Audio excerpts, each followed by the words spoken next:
Muy buenas tardes, estimados amigos, sobre todo de la comunidad jurídica. El día de hoy vamos a hablar de un tema muy importante y trascendente, vinculado a los denominados paraísos financieros. Y para tales efectos hemos convocado a dos distinguidos abogados, el doctor Cristian Salas Beteta, a mi mano izquierda, que es director de la firma de abogados Salas Beteta, y a mi lado derecho está el doctor José Antonio Arbulú Ramírez, que es un especialista en el tema de la prevención y el lavado de activos, que hace pocas semanas acaba de publicar un libro. En esa línea de análisis, continuando con el sentido reflexivo de estas conversaciones, vamos a generar una serie de preguntas para que podamos cada uno de los presentes plantear algunas posiciones y opiniones. Empezando, mi querido amigo Cristian Salas Beteta, ¿qué entiendes tú como paraísos financieros? Bueno, en primer lugar, agradecido por la cordial invitación. Es un gusto compartir con ustedes y con los miembros de la comunidad jurídica. Normalmente, cuando se habla de paraísos financieros, las personas tienen la idea de que son islas donde uno disfruta de lujos y joyerías. Cuando hablamos de paraísos financieros para fines de lucha contra el lavado de activos, estamos hablando de territorios que lo que permiten es a personas naturales o a personas jurídicas tener protección en relación al dinero o capitales que llegan a invertir en esos lugares, en las cuentas establecidas en los bancos ubicados en esas plataformas. Esa protección tiene varios niveles, desde lo que es impedimentos de información de esos paraísos a otros estados, protección a través del levantamiento de secretos bancarios, protección a través de la confidencialidad de las personas que forman parte, que constituyen esas empresas. ¿Cuáles son los paraísos financieros más conocidos, los que más son utilizados? En varias partes del mundo los tenemos en Centroamérica, en África, en Europa. Normalmente, desde la óptica de la lucha anticorrupción y el lavado de activos en el Perú, hemos tenido mucha tratativa con ¿quiénes? Suiza, Estados Unidos, Luxemburgo, Andorra. La explicación de la existencia de los paraísos financieros no es tanto desde el punto de vista penal, sino desde el punto de vista económico-social, claro, que a eso ya vamos a llegar más adelante. ¿Tú qué opinas sobre el particular? Bueno, en realidad complementando a lo que ha dicho el doctor Salas, un paraíso financiero, también llamado paraíso fiscal o centro financiero extraterritorial o centro financiero offshore, cierra una realidad bastante compleja, ¿no? Que en principio parte del establecimiento de un régimen tributario preferencial, correcto, para no residentes, ¿no? Dentro de esas jurisdicciones, dentro de ese país o dentro de ese territorio, ¿no? Y además de ello, ¿no? También importa la prestación de servicios financieros, bancarios, en los cuales se encuentra precisamente el secreto bancario, ¿no? Y también servicios societarios, que permiten generar condiciones adecuadas para el ocultamiento de la procedencia de los fondos, cuando esos son, por ejemplo, delictivos o ilícitos, o también para generar, digamos, expectativas de menor tributación respecto del país de origen, ¿no? Tenemos ahí entonces una serie de situaciones, una serie de vehículos o aspectos que justamente contribuyen a eso. Es por eso que decimos que cuando hablamos de paraísos fiscales, hablamos de un país o de un territorio, ¿no? Poco, digamos, exigente en materia tributaria y poco transparente en cuanto a la procedencia de los fondos, en cuanto a la identidad o identificación del titular de los activos involucrados, digamos, en esas. Sí, ambos tienen absoluta razón de lo que están señalando, ¿no? Sin embargo, en los esfuerzos que vienen haciendo la comunidad internacional y los países en todo lo que significa la prevención y la lucha contra la corrupción, el lavado de activos y el crimen organizado, parecería, o por lo menos esa es la percepción o la sensación, de que los paraísos financieros siempre están en una dimensión un poco retrasada frente a las personas que se ven involucradas en delitos de esta naturaleza. pero lo real y lo concreto es que casos como por ejemplo el de Odebrecht no se podrían haber materializado en el contexto como actualmente lo conocemos si es que no habría habido un respaldo de los bancos que operan en estos denominados paraísos financieros. Porque llama poderosamente la atención que los bancos que tienen residencia en los denominados paraísos financieros en realidad muchas veces están estructuralmente comunicados con los otros grandes bancos que operan en países que no tienen el estigma de lo que significa el ocultamiento de dinero de procedencia ilícita. Y este es un tema que se ha venido enraizando en los últimos años, sobre todo a raíz de la globalización. Es decir, hay países que, si bien es cierto, no están dentro de la categoría de paraísos financieros, dentro de las listas que están establecidas por parte de los organismos internacionales de fiscalización, pero que contribuyen de una manera encubierta a fortalecer los casos de evasión tributaria, de corrupción y de lavado de activos. Y eso se puede materializar justamente a través de las grandes objeciones y obstáculos que plantean cuando se trata del levantamiento del secreto bancario.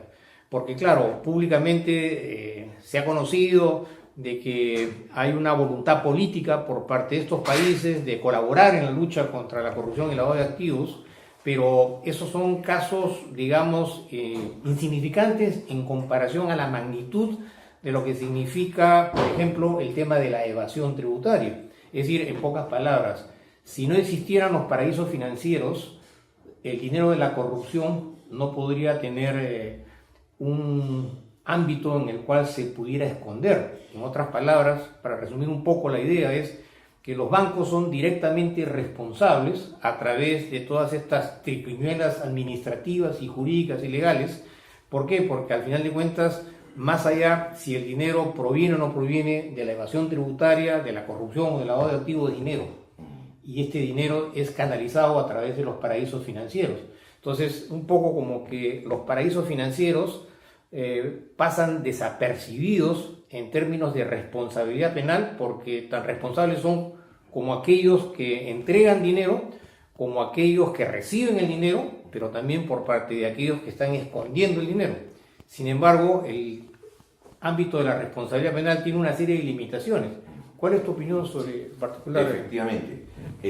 Lo que vemos a nivel internacional desde fines de los 90 es un esfuerzo por parte de los estados e incluso estos territorios denominados paraísos financieros por no aparecer en los listados como paraísos financieros o oasis financieros o paraísos fiscales.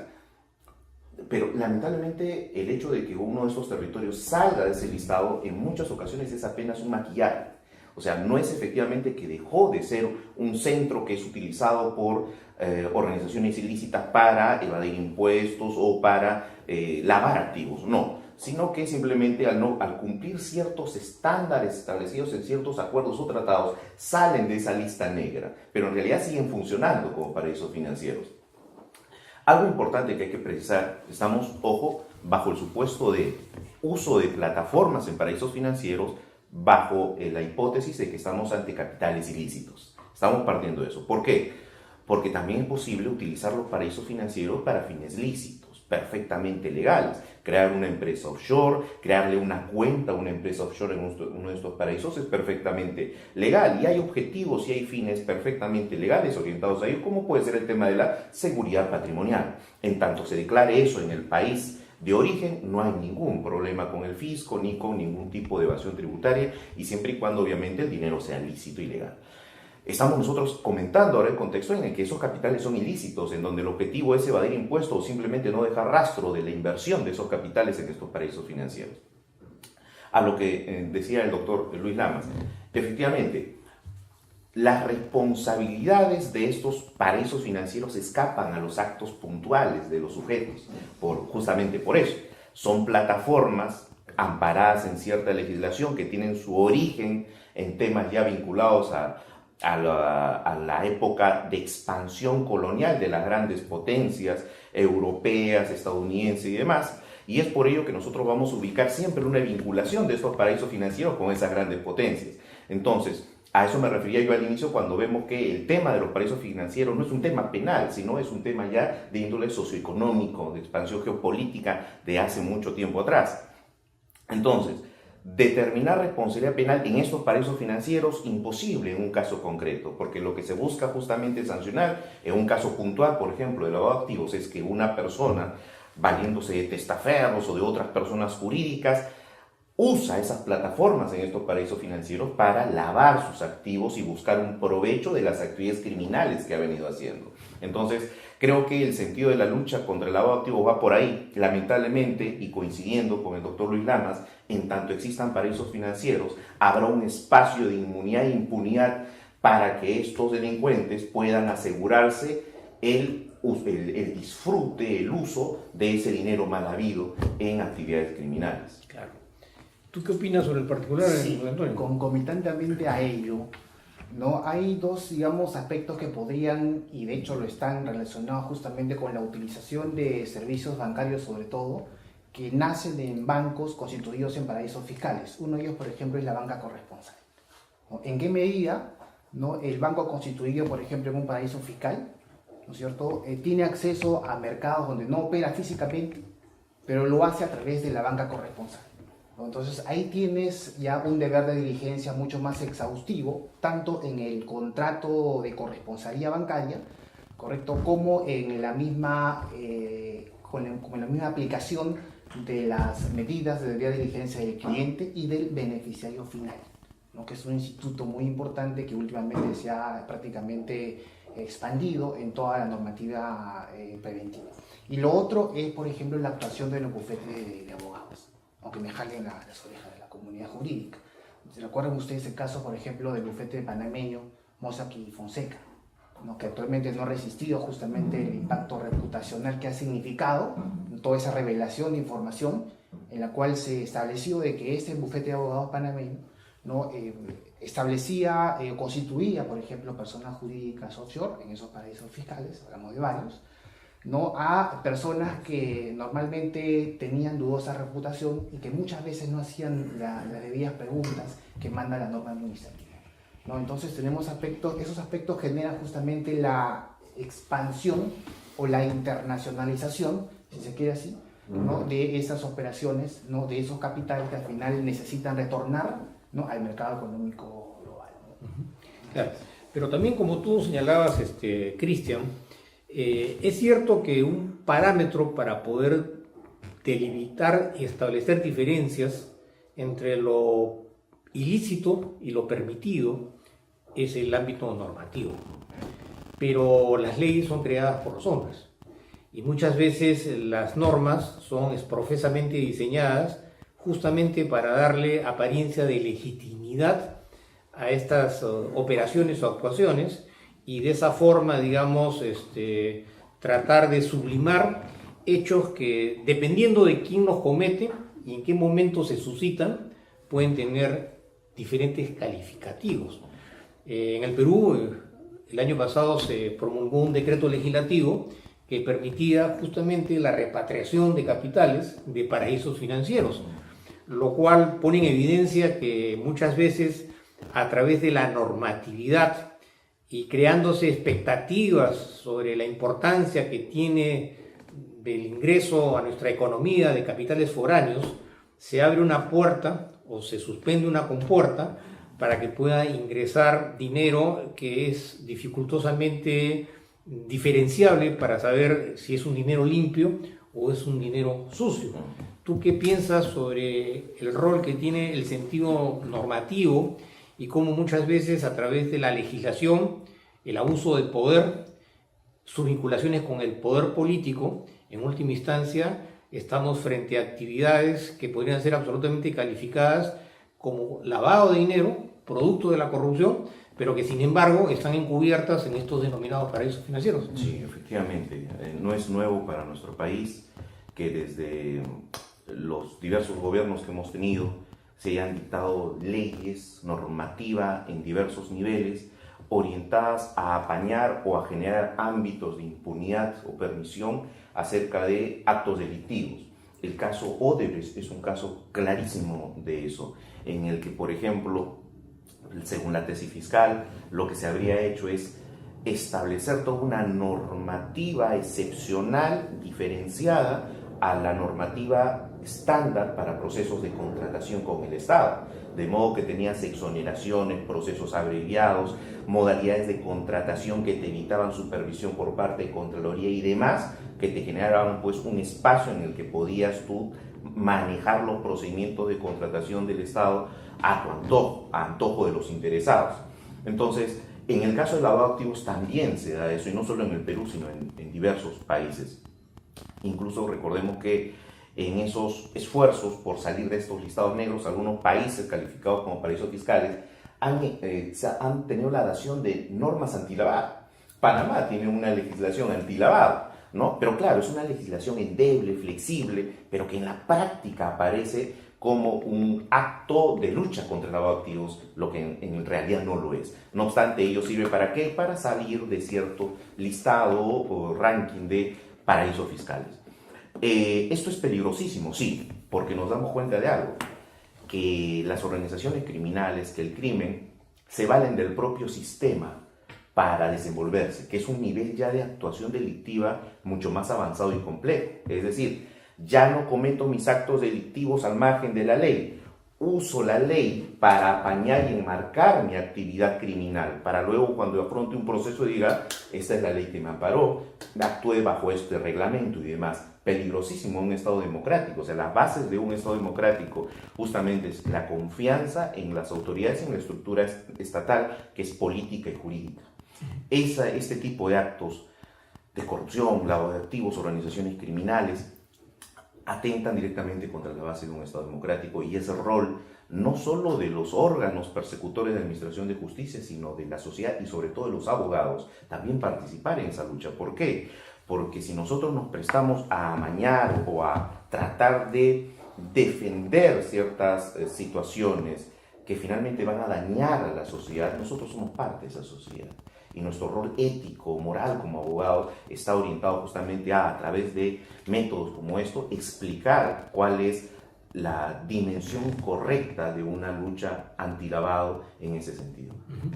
¿Tu opinión? Sí, bueno, la repatriación de capitales no es una figura originaria de Perú, ¿no? Sabemos que esta figura se ha dado también en otros países, recientemente en Argentina, antes en España. Y en esos países, como acá, ha recibido severas críticas, ¿no? La finalidad obviamente no es legalizar los capitales del crimen, ¿no? La finalidad tiene que ver más con la recaudación de una serie de cosas, pero que se presta para, es una situación innegable. Correcto. Ahora, sin perjuicio de esa, digamos, repatriación, esa suerte de importación de capitales ubicados no solamente en paraísos financieros, sino también en otras jurisdicciones, correcto, aplica, correcto, lo que es las medidas preventivas, especialmente en los bancos, porque hay que canalizar esa repatriación, o en su momento había que hacerlo, a través del sistema financiero, a través del sistema bancario. Entonces ahí está justamente la labor de de los oficiales de cumplimiento de la banca, para poder determinar cuándo esa repatriación podría encubrir operaciones ilegítimas de legalización de fondos delictivos. Y por otro lado, lo que decía el doctor, hoy en día, ¿no? Básicamente por un impulso que ha originado la Organización para la Cooperación y Desarrollo Económico, la OCDE, ¿no? Se establece que uno de los criterios para determinar cuándo una jurisdicción o un país o un territorio es un paraíso fiscal o no, o como ellos llaman, un centro financiero offshore, correcto, es el nivel de intercambio de información, ¿no? Y Panamá por eso es que ha salido de esa lista, pero como dice el doctor, ¿no? Eso no significa que no sea un paraíso fiscal en los términos que nosotros lo concebimos y que se han concebido toda la vida, ¿no? Entonces, en ese sentido, ¿no? Si bien es cierto, Panamá y otras jurisdicciones denominadas paraísos fiscales podrían contribuir o podrían, digamos, proporcionar esa información a regañadientes, ¿no? Ese hecho o ese compromiso de hacerlo ya los enlista, digamos, lo saca de la lista, digamos, de los paraísos fiscales, ¿no? Pero aún así, tanto Perú como España tienen, por ejemplo, su propia lista de paraísos fiscales, ¿no? Y en ese sentido, más o menos son los mismos. Pero ¿ustedes no creen que a veces estas denominadas listas de países colaboradores y países no colaboradores se presta a una serie de interpretaciones arbitrarias en un entendimiento político?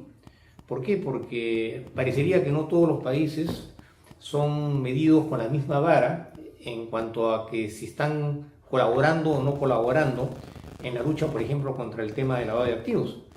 Y sabemos que hay países que, aunque no están dentro de la lista de los denominados paraísos financieros, sí son totalmente reticentes a lo que implica el levantamiento del secreto bancario. Es ampliamente conocido de que determinados países han levantado el secreto bancario cuando se ha tratado de casos especialmente escandalosos en los que ya no cabía mayores discusiones sobre su participación criminal en casos de corrupción o de lavado de activos, como Suiza, ¿no? Pero en realidad esa es una mínima cantidad en juego cuando se levanta el secreto bancario frente a la inmensidad de capitales que pasan, como se dice, desapercibidos cuando se trata de fiscalizar la verdadera licitud de estos dineros. Entonces, en resumidas cuentas, estas calificaciones de países colaboradores o no colaboradores con los organismos internacionales tienen un contenido más político que práctico, porque en los últimos 30 o 40 años, en la historia del mundo, como nunca se ha lavado tanto dinero como se ha hecho en estos últimos años. Y sin embargo, creo que más que nunca también han aumentado las leyes en materia de debida diligencia, de prevención del lavado de activos y de fiscalización. O sea, en síntesis, hay una contradicción. Ahora se lava más dinero que antes a través de los paraísos financieros y ahora se reprime más el delito de lavado de activos. ¿Cuál es tu opinión, Cristian? El delito de lavado de activos surge como un fenómeno criminal vinculado estrechamente a la globalización. La globalización, así como nos permite tener relaciones comerciales dinámicas, veloces, hacer un contrato o una transferencia de dinero en este instante vía internet en China, por ejemplo, así como nos permite esa facilidad y acceso a información y a relaciones comerciales y diverso índole, la globalización genera esos mismos espacios y la criminalidad se ha valido de esos espacios para justamente desarrollar sus fines criminales. Y entonces en esas dinámicas comerciales han encontrado una vía, en la generación de empresas offshore perfectamente legales han encontrado una modalidad para desarrollar actos de lavado de activos y ocultamiento de capitales ilícitos, etc. Entonces tenemos que entender el delito de lavado como un fenómeno criminal vinculado a nuestra propia realidad y avance social. Esto obviamente lo que va a permitir y lo que va a evidenciar es que la lucha contra el lavado de activos no es una lucha exclusivamente penal. Podemos crear miles de leyes antilavado, tratados, protocolos contra el lavado de activos, pero si desde la realidad social, político, económica de cada uno de los estados y sobre todo de pactos internacionales efectivos, pues muy difícilmente podríamos luchar contra el lavado de activos. ¿De qué no vale tener una ley nacional donde estamos debatiendo el tema de la tipicidad de lavado de activos, autonomía y demás? ¿De qué nos vale eso? Si simplemente los sujetos que cometen el delito tienen espacios, territorios, jurisdicciones en el extranjero donde pueden llevar a través de procesos simulados, operaciones de fachada, sus capitales ilícitos. Nos matamos aquí en procesos eternos de lavado de activos cuando los sujetos a través de este zafarro ya sacaron los capitales hace rato y están esperando simplemente que esto acabe para poder disfrutarlos a futuro. Entonces, la lucha tiene que ser una lucha global, no solo estatal, sino internacional, con mucha cooperación de los países que permitan esta lucha. Lamentablemente, hay una suerte de hipocresía a nivel internacional.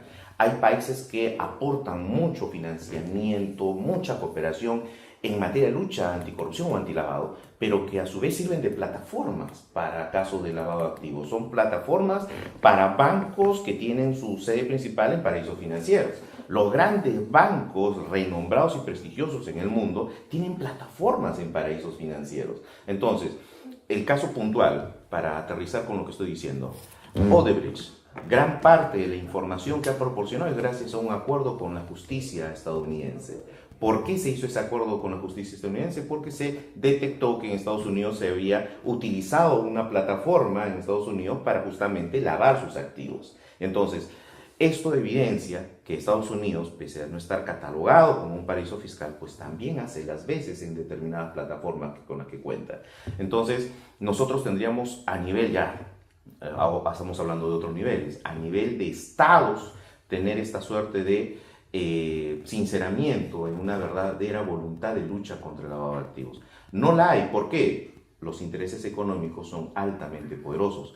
Muchos países sustentan su desarrollo justamente por ser paraísos financieros. Si no fueran paraísos financieros, serían países que no tendrían un recurso, un financiamiento para evolucionar, para desarrollarse. Entonces, creo que ese es el principal problema mundial que tenemos y que va a ser muy difícil revertirlo desde una visión nacionalista. Va a ser muy complicado. ¿Tu opinión?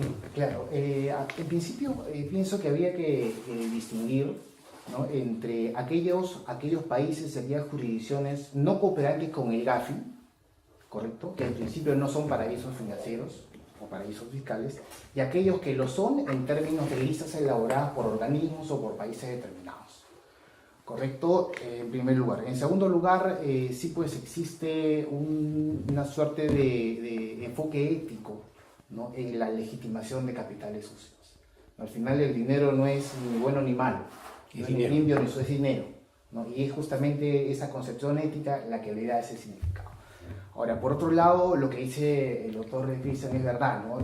Los bancos, ¿no?, han tenido escándalos vinculados con el lavado de dinero, todos lo sabemos, el HSBC, Citibank y otros, incluso el banco alemán, ¿correcto?, que se valen justamente de estas plataformas, como dice el doctor, plataformas ubicadas en paraísos financieros, que son estructuras que se generan, que se crean a medida para ocultar justamente capitales delictivos. Ahora, los bancos tienen, por ejemplo, dentro de su estructura, dentro de su organización, algunos productos que son bastante llamativos y beneficiosos para ocultar dineros ilícitos. Por ejemplo, la banca privada.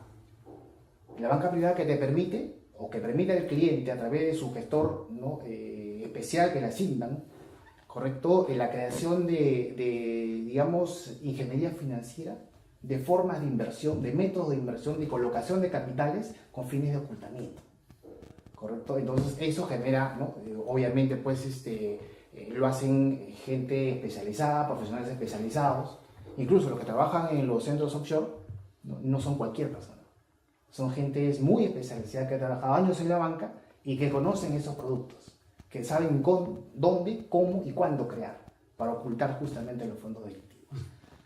Claro. Ahora, cuando uno analiza en líneas generales el sistema jurídico anglosajón, descubrimos algunas perlas.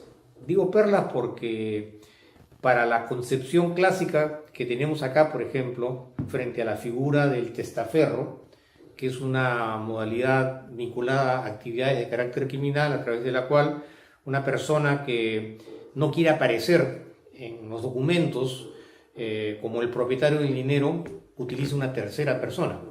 Es cierto que la jurisprudencia en ese sentido, a raíz de los últimos casos, se ha desarrollado y ha tratado de consolidar figuras interpretativas, pero en el sistema anglosajón, por ejemplo, que es donde están la mayor parte de los denominados paraísos financieros, existen los llamados contratos nominativos, que es una modalidad de testaferrato y que, como te decía hace unos instantes y los planteaba yo, abordar el análisis del rol de los paraísos financieros del punto de vista de lo que la ley dice tiene muchas limitaciones.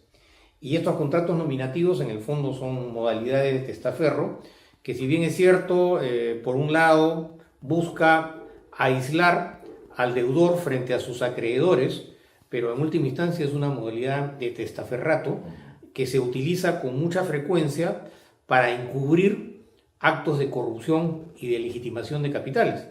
Por eso que a veces cuando concatenamos algunas iniciativas legislativas con la realidad fáctica de estos denominados paraísos financieros, descubrimos que parecería que han sido desprofesamente diseñadas y que en los momentos actuales están adquiriendo su máxima expresión. El sistema legal, digamos, genera estos engranajes para tratar, en la medida de lo posible, de ir aletargando los esfuerzos de los países, entre comillas, para luchar contra el lavado de activos.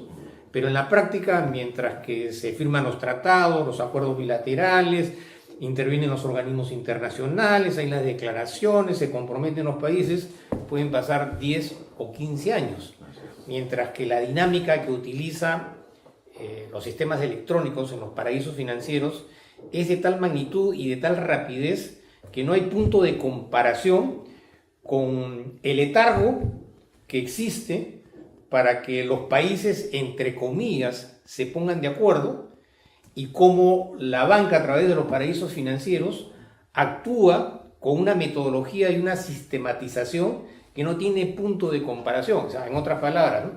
Yo me imagino que los grandes operadores de los paraísos financieros deben estar diciendo, ¿no? Dejemos a los políticos, entre comillas, que sigan discutiendo y discerniendo sobre los esfuerzos para luchar contra el lavado de activos, mientras que nosotros estamos haciendo grandes negocios a cada minuto. Y así nos hemos pasado muchos años en esta discusión y los resultados son palpables. Efectivamente, la velocidad con la que el crimen organizado avanza en materia de lavado de activos, comparada con los esfuerzos políticos internacionales y nacionales para establecer legislaciones o tratados de cooperación de lucha contra el lavado de activos, sin duda es incomparable. Mientras en este preciso instante, mientras nosotros debatimos acerca de ello, se están desarrollando millones de operaciones bancarias en esos paraísos fiscales a través de internet, a través de testaferros y demás. La velocidad con la que se puede alejar dinero ilícito del origen delictivo es terrible, es tremenda. La modalidad más clásica para un modus operandi clásico de lavado de activos es: creas una empresa nominativa, una empresa offshore, y luego a esa empresa tú le inyectas capital. ¿Cómo le inyectas el capital? A la misma empresa o a través de una cuenta creada en un paraíso financiero. Ese capital, ese dinero que ingresa como dinero invertido a la empresa en bienes, en capitales que no van a retornar. Esa es la idea. Ya tienes un procedimiento clásico de lavado de activos. Ese clásico. Y ojo, partes de una base legal, una empresa offshore, perfectamente legal, creación de una cuenta perfectamente legal, donde está lo ilícito en el origen delictivo y la intención, el dolo de estos sujetos de lavar activos. Tenemos casos dramáticos como el sistema de empresas que simplemente tienen al titular en código con un documento. Entonces no figura mi nombre, figura solo mi código, y ese documento me hace titular de la cuenta de esa empresa en ese paraíso fiscal. Yo te quiero vender mi empresa con su cantidad de dinero depositado en cuenta, te lo vendo en un documento privado o simplemente en un acuerdo verbal, y tú como portador puedes ir al banco y cobrar el dinero que está en esa cuenta.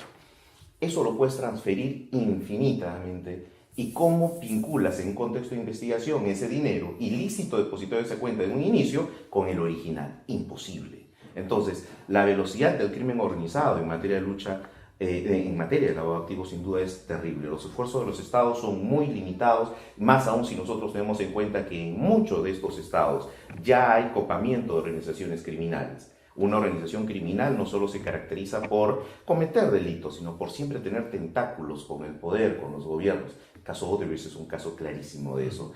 Entonces, lo que nos llamaría a la reflexión es, bueno, se necesita un cambio muy importante a nivel mundial, no solo a nivel nacional, a nivel mundial.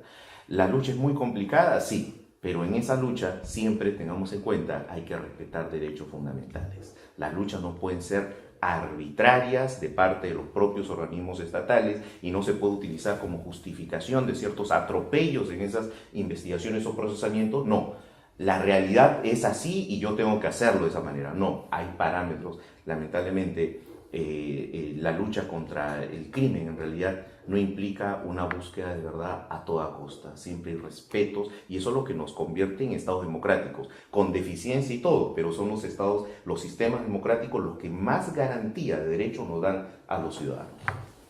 ¿Tu opinión? Yo quisiera hacer énfasis en palabras que ustedes han expresado hace unos instantes y que se resumen básicamente en la palabra testaferro. Si esta figura la trasladamos a la realidad compleja que decía hace unos instantes de los centros financieros offshore, tenemos a las compañías instrumentales. Y dentro de las compañías instrumentales existen figuras, ¿no? Obviamente vinculadas, que se manejan dentro de esas compañías, como son, por ejemplo, lo que decía Cristian, acciones al portador.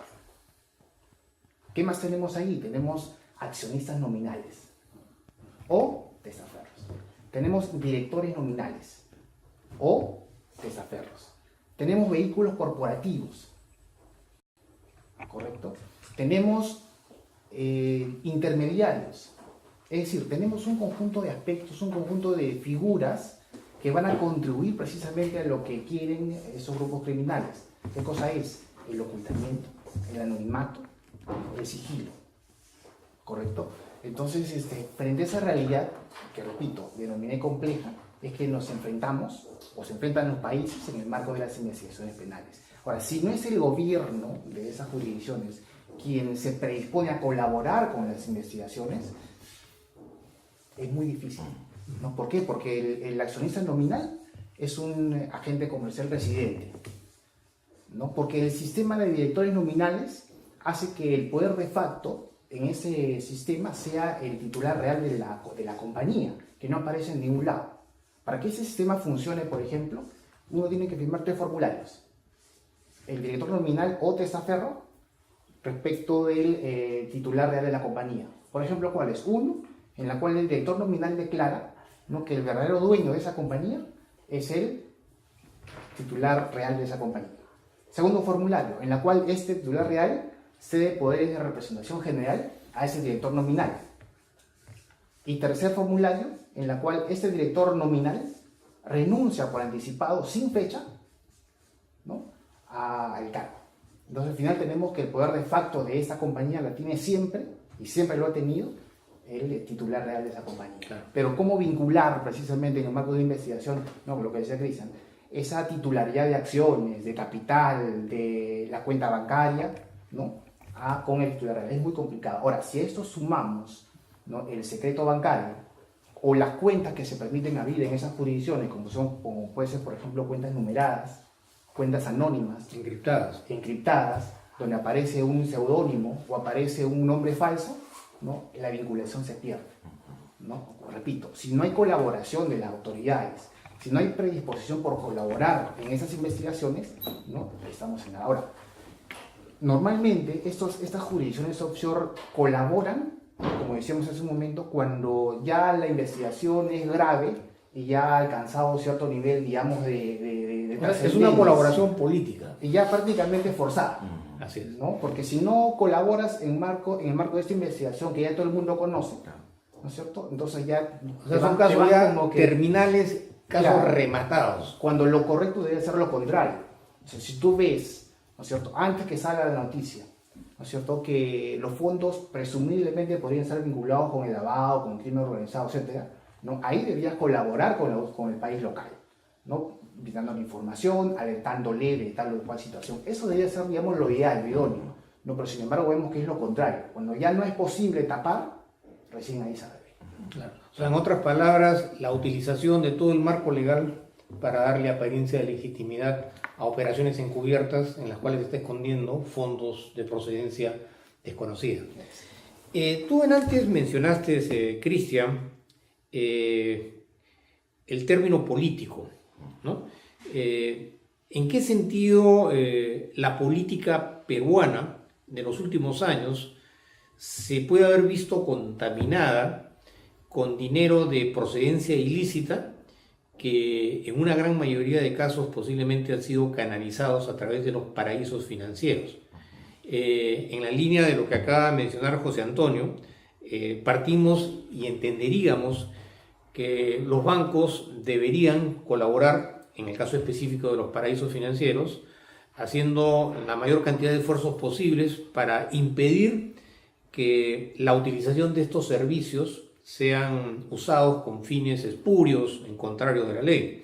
Pero en el caso específico del Perú, para un poco aterrizar en nuestro medio, es evidente que los paraísos financieros, en determinados casos específicos, han tenido y tienen un rol protagónico en cuanto a la administración de los fondos con los cuales se podrían haber financiado campañas políticas. ¿Cuál es tu opinión? Efectivamente, nuestro sistema político hoy está contaminado por el financiamiento de campañas políticas o de proyectos políticos de parte de organizaciones criminales o de personas vinculadas al crimen.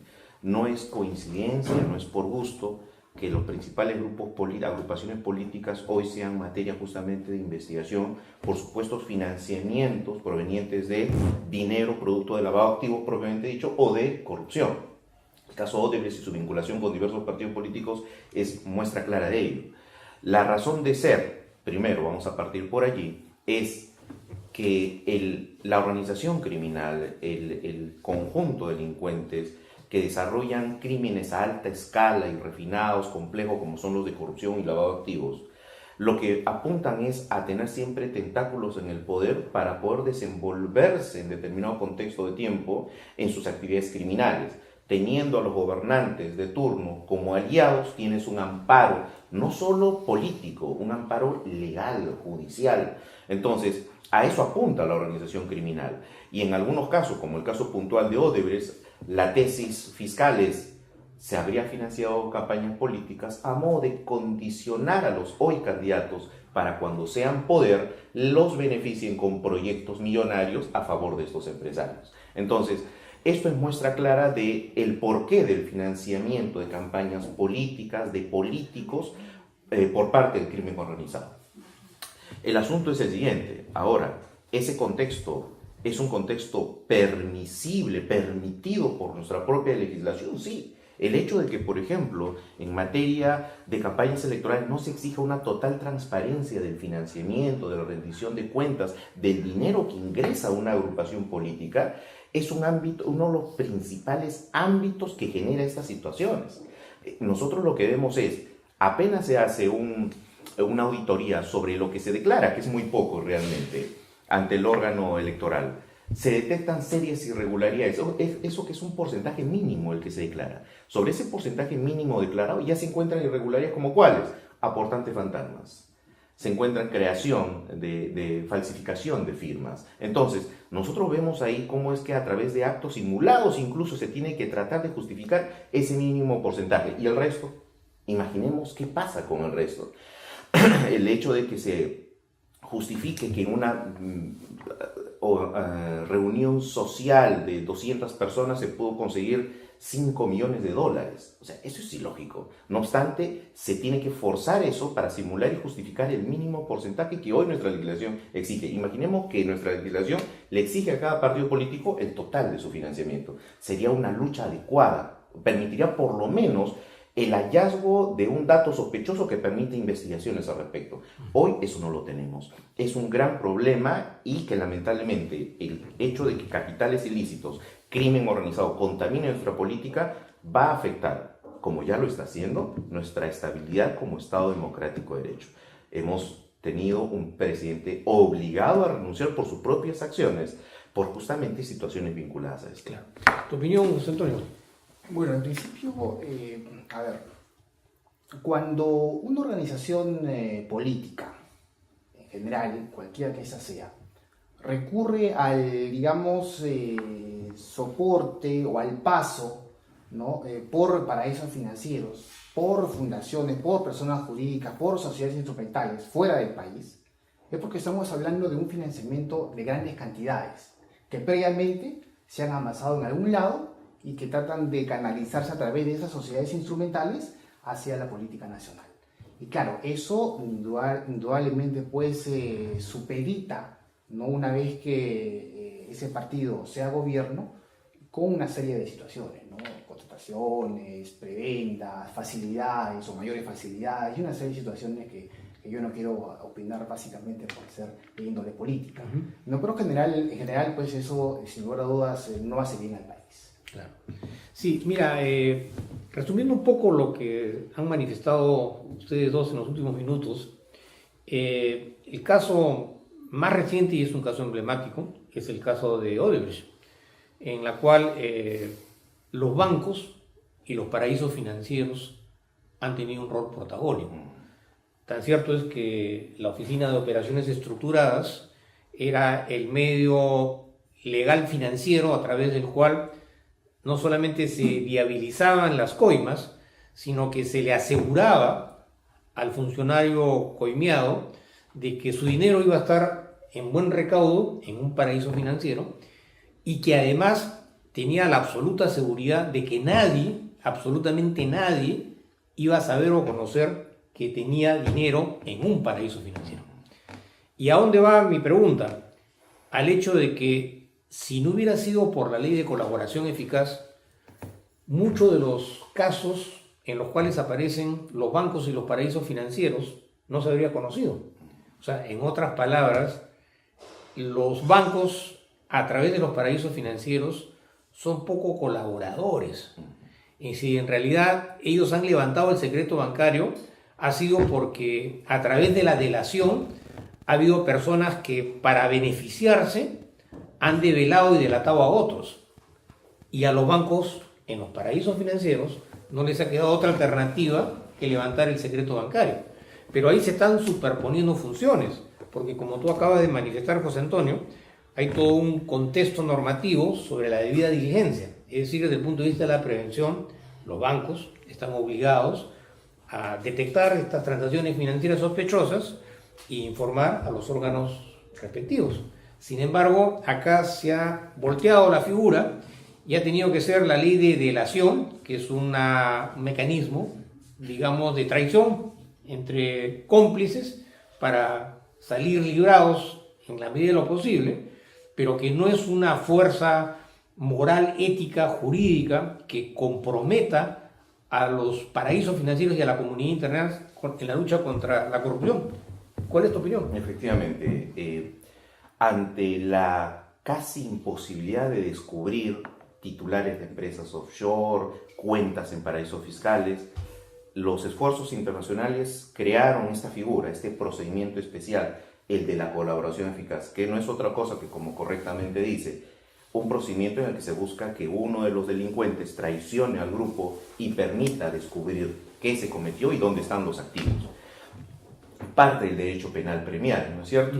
El asunto es que este mecanismo en un Estado democrático de derecho también tiene que tener ciertas reglas, parámetros, y no puede ser utilizado arbitrariamente para encarcelar a otras personas.